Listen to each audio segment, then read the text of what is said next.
Before we start, I'd just like to express my profound gratitude to the Sir William Luce Committee members, to the continued support of the Luce family, particularly Sir Richard Luce, and in particular to the support of our acting chair, Tim Morris, who's been outstanding in the role for the last 2 years. So, Tim, thank you very much indeed.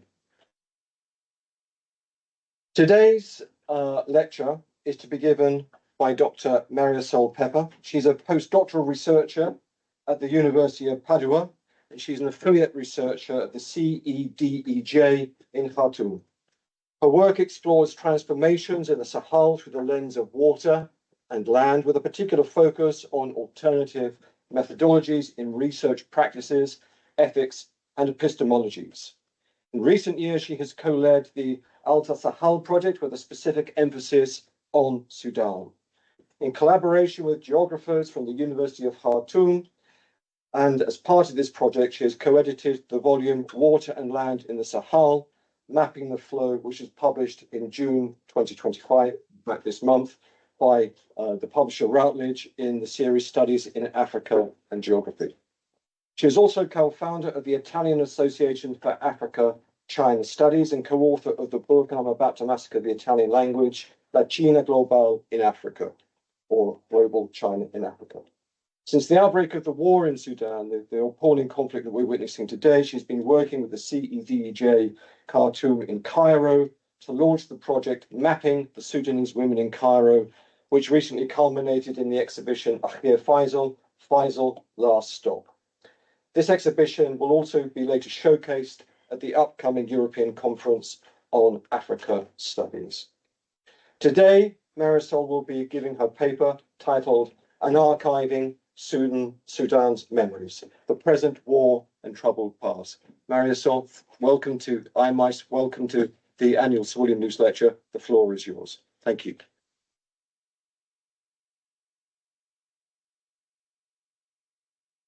So, thank you very much.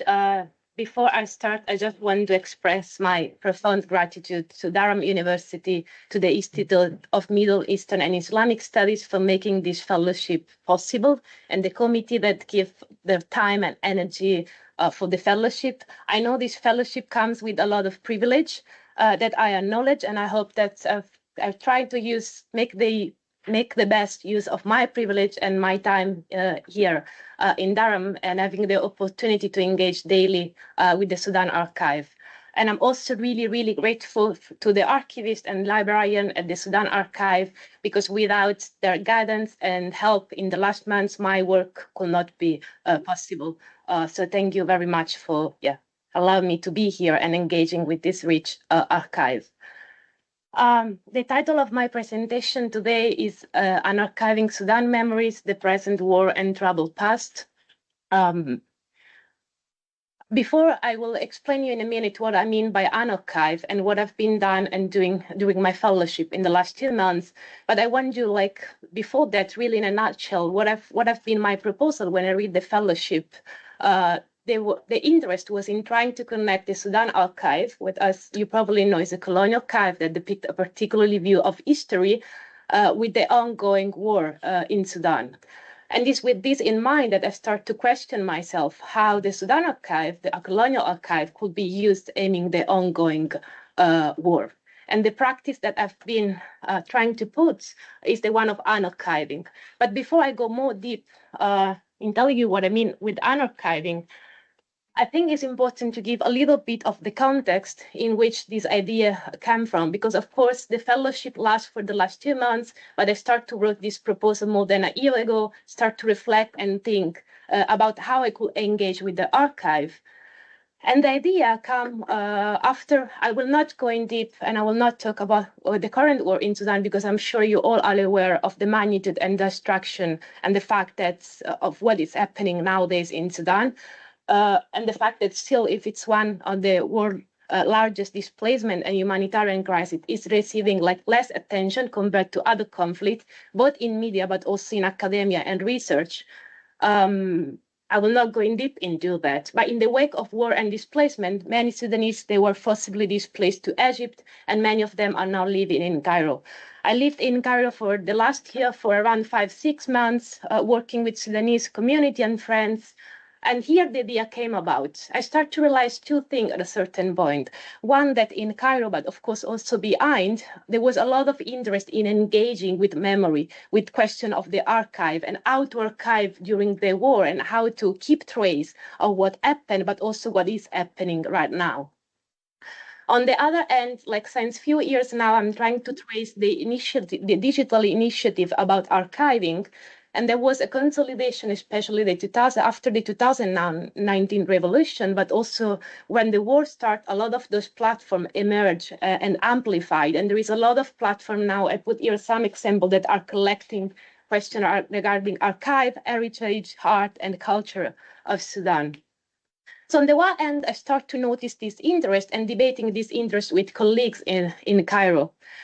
On the other hand, all of this rising on how to remember and how to keep trace, it's happening in a stark contrast to a systematic, deliberated loss and looting and destruction of archive. And I want to point out that this is not something that is peculiar about Sudan. I will talk about Sudan nowadays, but this is happening in Gaza nowadays, how like university, library, and archive and collection have been destroyed. So I also invite you to imagine this work today beyond the boundaries and thinking that maybe this could be a reflection that could be more broad. So what's happening? On the one hand, I start to notice a lot of art exhibition. This is one from Real Jelly that I attend when I first moved to Cairo last year. There's been a lot of conference about memory, about archive. And this is happening in a time in which a lot of family and institutional archive in Sudan have been lost.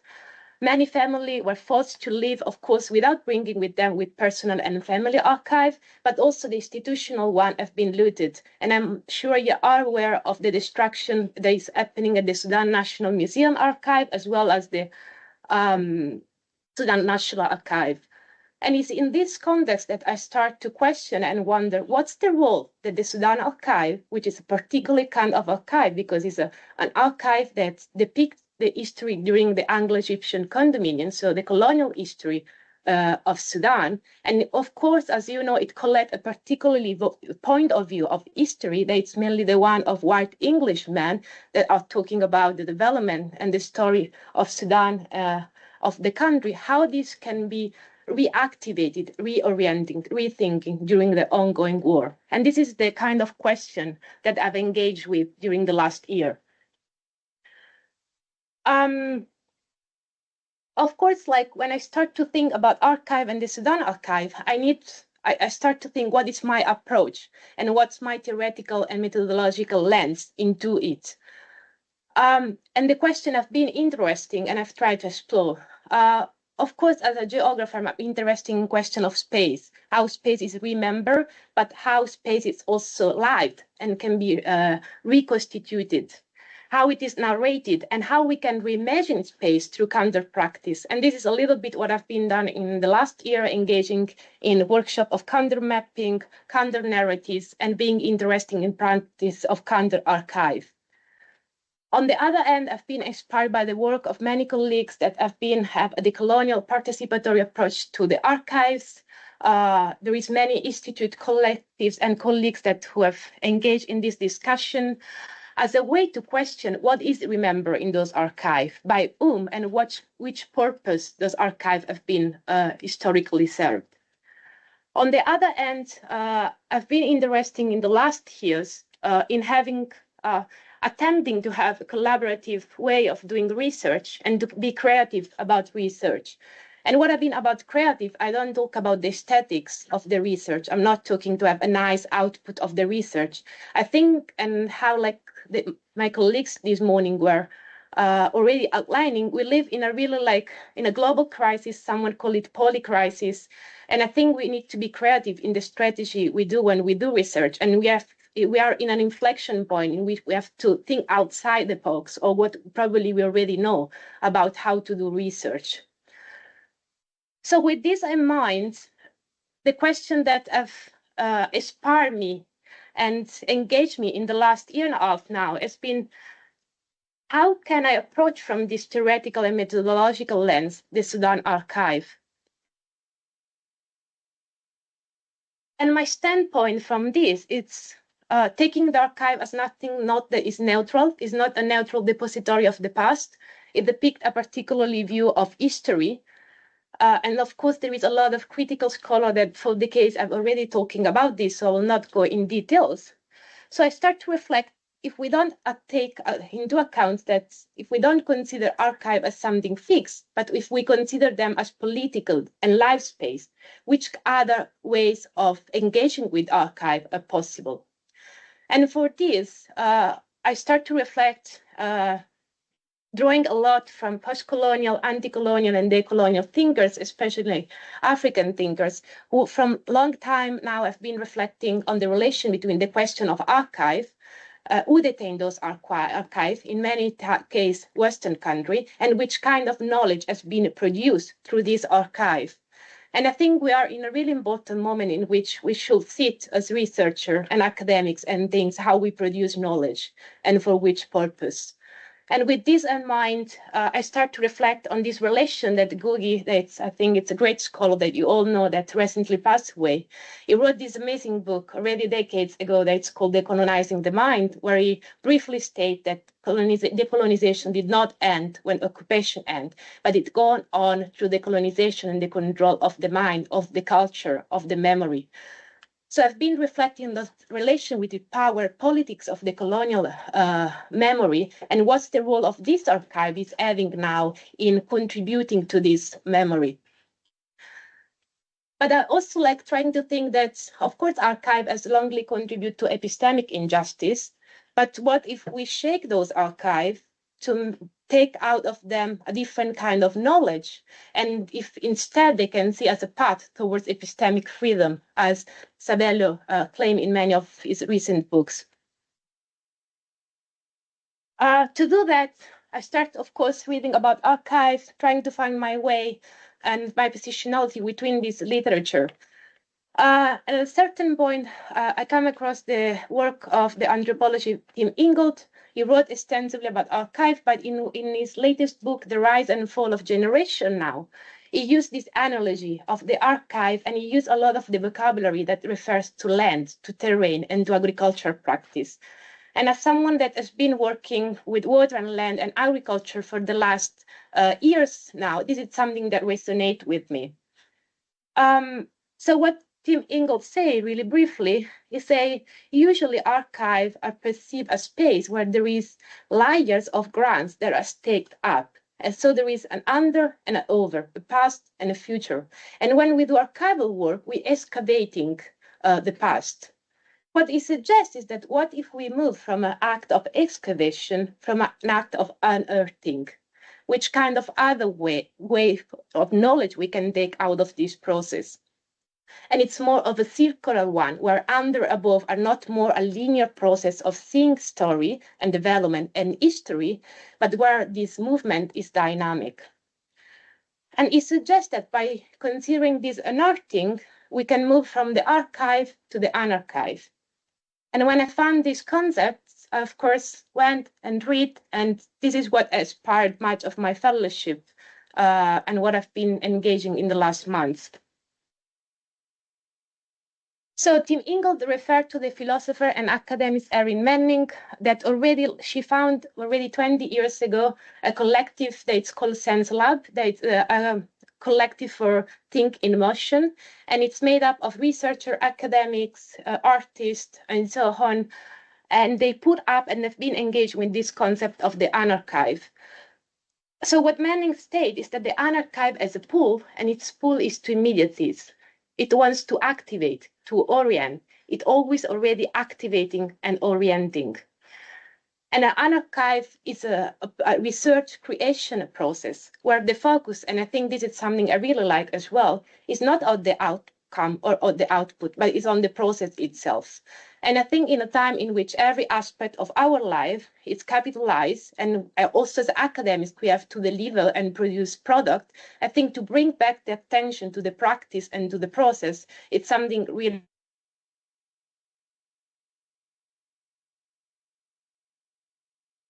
the archive. There is some guiding principle, but the fact is that what come up from the archive, it's something that needs to be created collectively.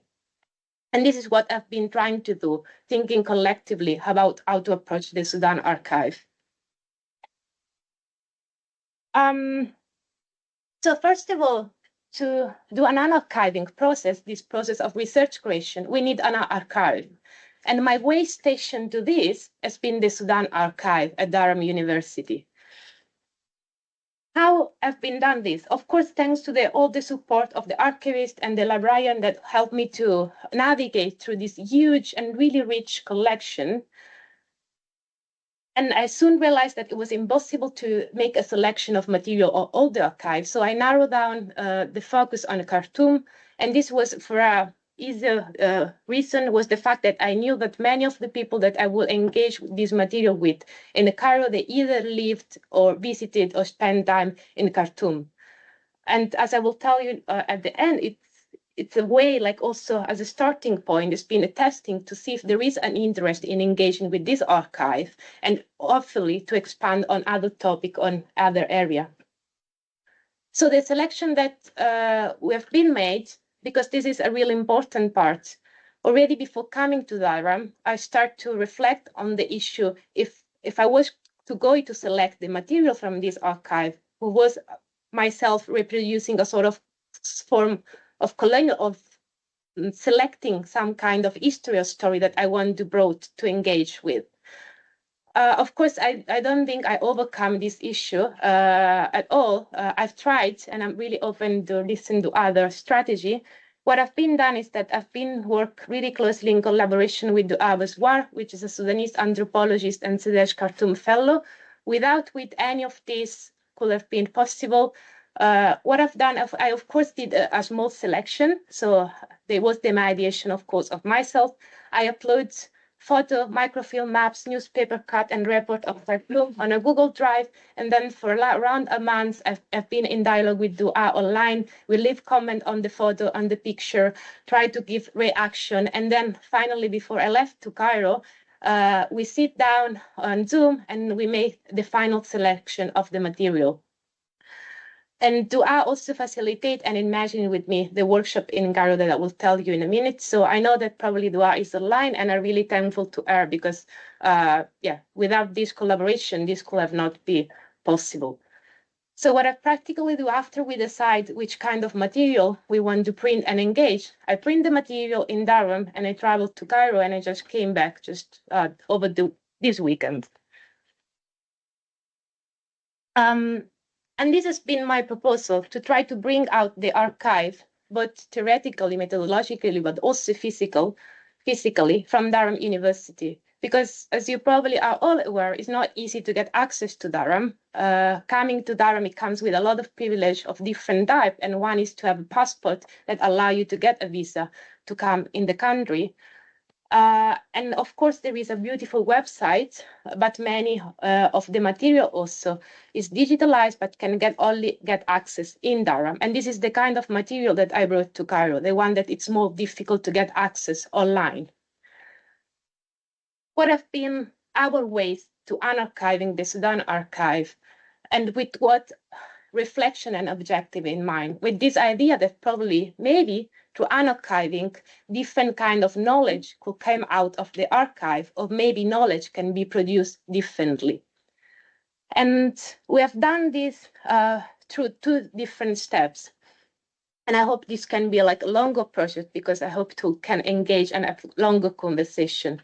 On the one hand, we organized, thanks to Francis, a virtual welcome to the Sudan archive that has been hosted in Cairo, Bangladesh, Khartoum, and that I've moderated and facilitated with the aim of convening Sudanese academics and scholars. And as you see in the table, like we brought some material, so we are also sometimes to engage and see the material.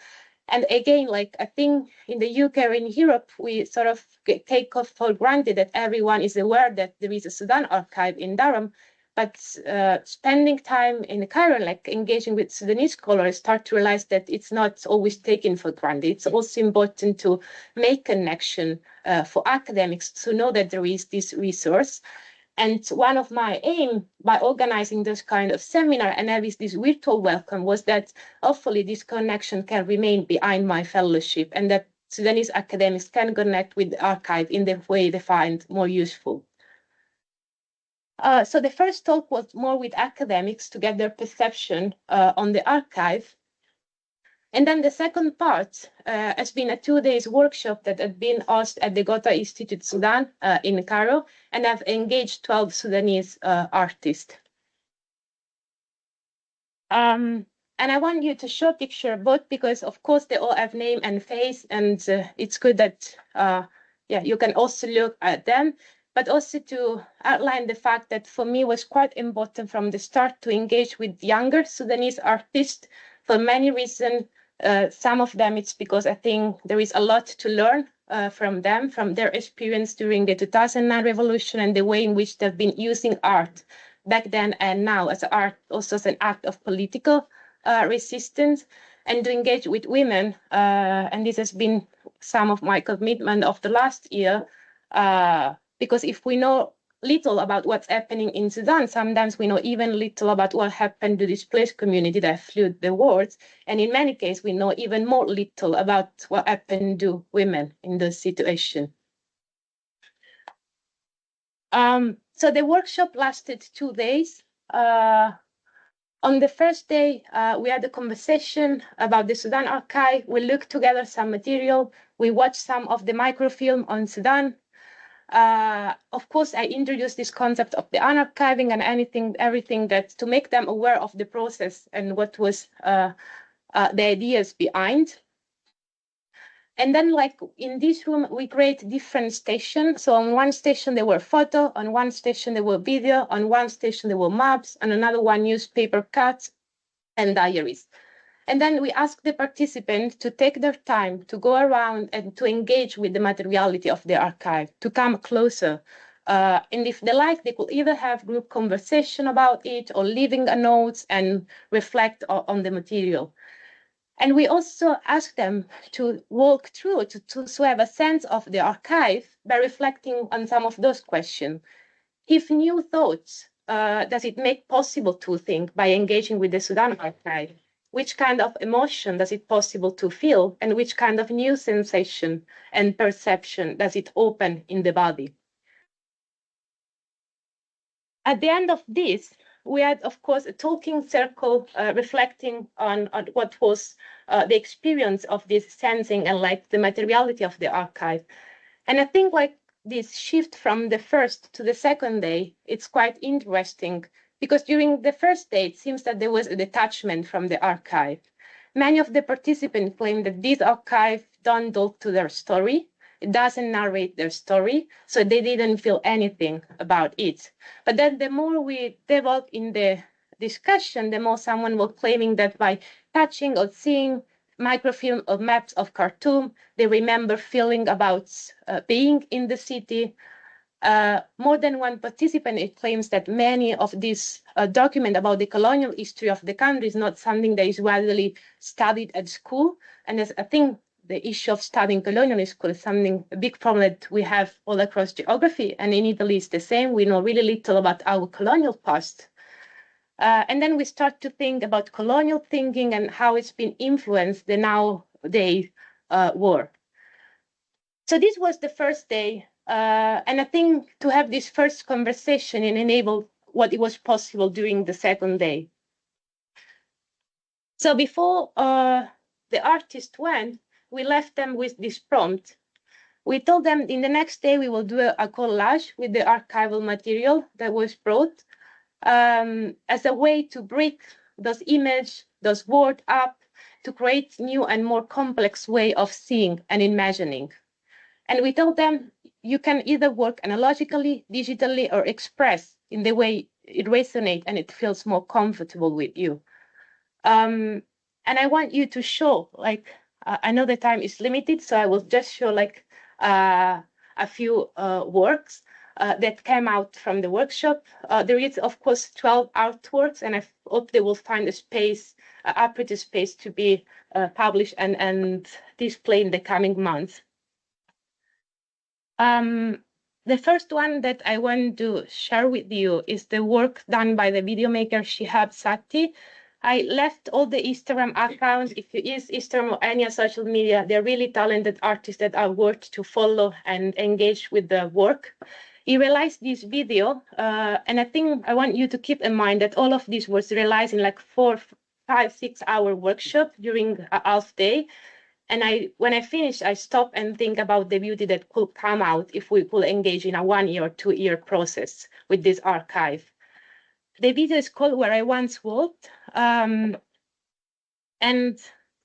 everything that you see in the video, from the recording to the poems, to the music, to the piano music, everything has been recording during that day. By using some picture of the colonial archive. So the picture that you see at the start is bridge from Khartoum that has been used as a starting point to tell the story. And I will tell you not more, so you can look and see what you think.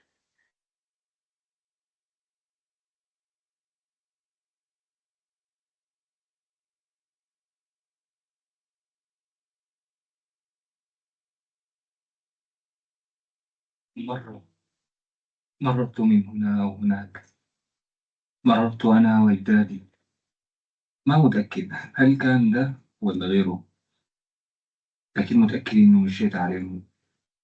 أحاول أنسى أو أتناسى، لكنها بداخلي أو في ذاكرتي ووجداني. هي ذاكرة متخيلة أم ذاكرة تبكي على ما فقدت. المباني هي المباني، والناس هم الناس. النيل هو النيل، ونفست أنا.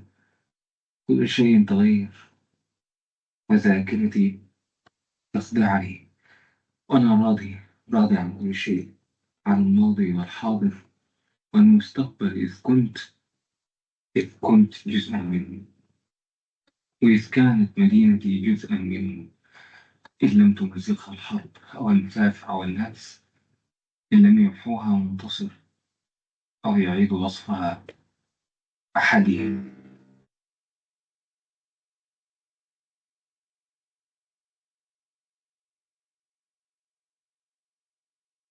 Yeah, so this is one of the work. I will show you in a minute other ones. And I think you can all drop your own reflection, but I think it gives a way by starting and using colonial photo from the archive and of Bridge to talk about memory, to talk about embodied experience of the city, and to talk about hopes of the future as well. So I think it's been a way to respond of the initial call of this fellowship. I think it's just one of the ways in we can think how to engage, of course, creatively with the Sudan archive. But I think there is a lot to explore in how artists could engage with it. And also, I think this workshop has changed my approach of working with artists. It's not the first time I work with photographer, video maker, but I think like this time it's totally changed the way I've been thinking at artists as actors that can produce and expand our way of imagining also about our research topics in a way that it's unexpected for me as a researcher to imagine that. So not just as an nice outcome of a research process, but to actively engage with them in the reflection.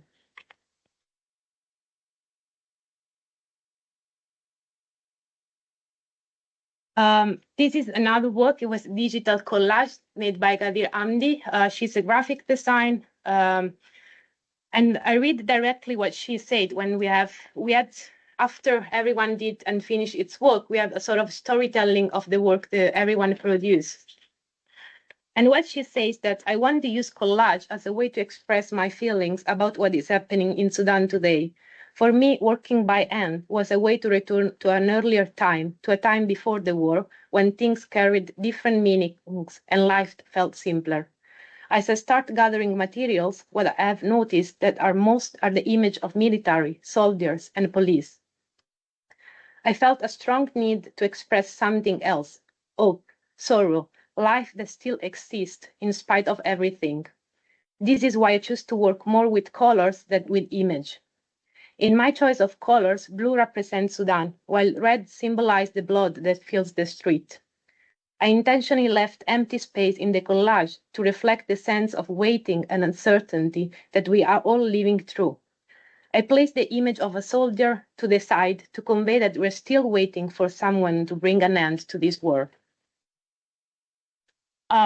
And again, like everything that you see in this collage, it actually comes from the Sudan archive, from its newspaper and the photo that we've been selecting with this focus on reflecting on Khartoum. Those are the other two that I brought. And of course, for reason of time, I cannot show you all the 12 one. It's one from Nial Kamal and Michi. And I will tell you briefly what they said about their work. The one of Nial, she said, I draw inspiration for this collage from the way we often collect and store documents at home. For example, the red paper, so the one that you see on the corner there, in the collage is actually a photograph, a passport photo of an anonymous person. It represents how, during the colonial era, many Sudanese people were invisible. I also used a calendar in the collage and burned it with the lighter.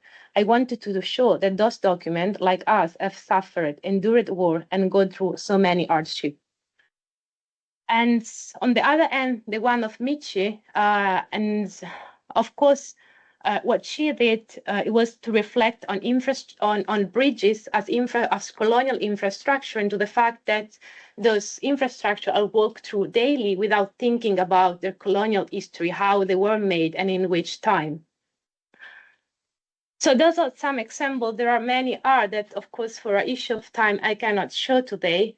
But I think it gives a sense of how just enough day of workshop and in engaging Sudanese with archives that tell about their history, other ways of thinking about it and different kind of knowledge can be reflect. Of course, like to go back to the title and initial of this presentation, this unarchiving process, it's happening during an ongoing war that, of course, for me, it questions a lot about how to do research during a war, what our role as a researcher is, and how we should use also our privilege of being academic. And in this, I think I drew some reflection, and I think I just came back from Cairo 2 days ago, so I need much more time to process and reflect what those artworks can tell. But I think for sure, what I start to realize is that by starting from the Sudan archive, a lot of other stories and memories can be reactivated. And as you see, there was a lot of connection starting from the archive to talk about the war, to talk about Sudan's previous struggle. But another things that this make really evident, you can turn the light on if you like. Thank you. The other thing, and I think, of course, it is not peculiar from this archiving process, it's something that it come up really often in archive, is the absence, what is missing from this archive. And I think the artists point out this really good by putting who is absent in those archives. And this open other question, how we recover those stories of those persons that are absent from those archives.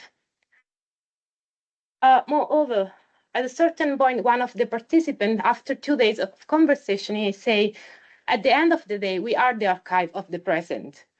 And that's true. And I start to think also how through engaging with the Sudan archive, there's an archive of the past and a really particular past. Other ways like of thinking about archive of the present, of the future could be activated. Moreover, and this is a list of ideas that I'm happy to discuss and to bring forward ways in which the Sudan archive can contribute both to the process of remembering, but also of countering colonial memories. And this is some ideas that were elaborated collectively and that the participants stated at the end. So what we can do next. And this was something of the prompts that the artist brought.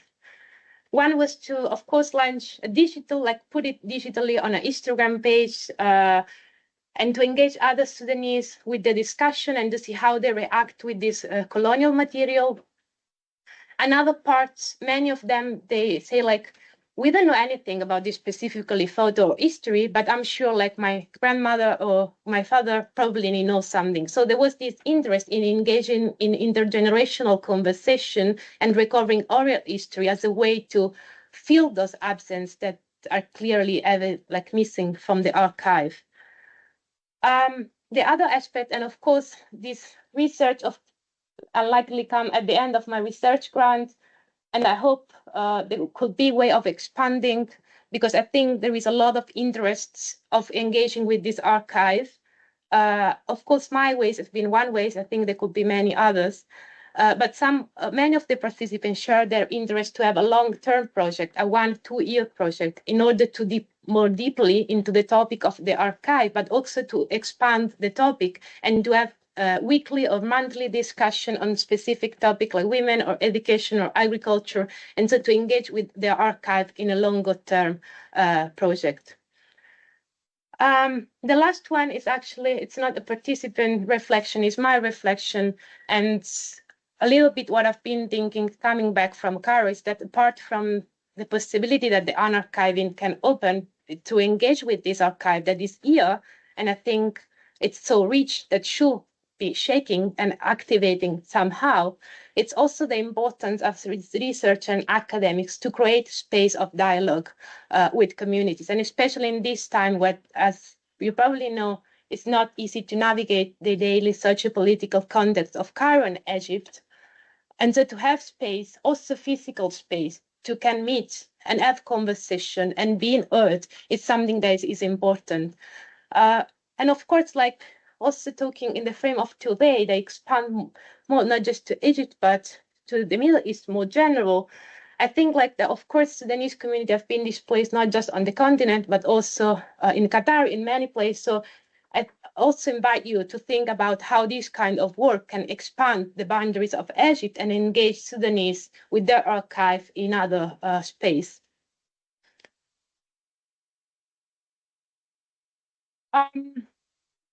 Of course, I don't have any kind of conclusion.